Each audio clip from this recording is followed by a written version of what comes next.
ఆస్తి పంపకాల చర్చ ఏపీలో రాజకీయ రచ్చ. వైఎస్ఆర్ కుటుంబంలోని ఆస్తుల పంచాయతీపై పొలిటికల్ రగడ మొదలైంది. విజయమ్మ లేఖను వైసీపీ తప్పుబడితే తల్లికి చెల్లికి జగన్ ఎలా అన్యాయం చేశారో అర్థమవుతోందని టీడీపీ ఆరోపిస్తోంది.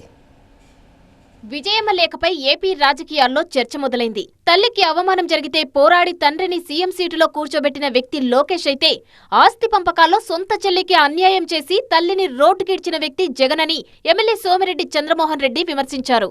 వైఎస్ విజయమ్మ లేఖతో దివంగత వైఎస్ఆర్ కుటుంబంలోని ఆస్తుల పంచాయతీ మరోసారి హాట్ టాపిక్ గా మారింది. ఆమె ఆరోపణలకు వైసీపీ నేత రాచమల్లు శివప్రసాద్ రెడ్డి కౌంటర్ ఇచ్చారు. ఈ డాక్యుమెంట్ టీడీపీ వదిలిన బాణమని విమర్శించారు. వైఎస్ ఆస్తుల పంపకాలు జరిగిన తీరును రాచమల్లు వివరించారు.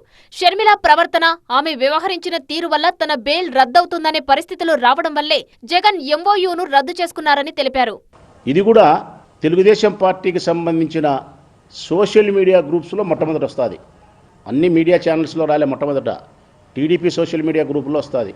దీన్ని బట్టి అర్థమవుతుంది స్క్రిప్ట్ ఎక్కడ తయారవుతుంది, ఎవరు రాస్తున్నారు, షర్మిలమ్మకు ఎవరు పంపిస్తున్నారు, షర్మిలమ్మ వాళ్ళ తల్లిగారి పేరు ఎటువంటి ఒత్తిడి చేస్తుంది. అంతకుముందు విజయమ్మ లేఖతో ఈ అంశంపై రాజకీయ దుమారం చెలరేగింది. వైఎస్ఆర్ కుటుంబంలోని ఆస్తుల పంచాయతీ మరోసారి తెరపైకి వచ్చింది. ఆస్తుల విషయంలో షర్మిల, ఆమె పిల్లలకు అన్యాయం జరిగిందని లేఖలో ఆరోపించారు విజయమ్మ. చెల్లెలు, మేనల్లుడు, మేనకోడలికి జగన్ అన్యాయం చేశారన్నారు. అసలు వైఎస్ఆర్ కుటుంబంలో ఆస్తుల పంపకం అనేది ఇప్పటి వరకు జరగలేదన్నారు. వైఎస్ మరణించే వరకు ఉన్న ఆస్తులన్నీ కుటుంబ ఆస్తులే అని విజయమ్మ తెలిపారు.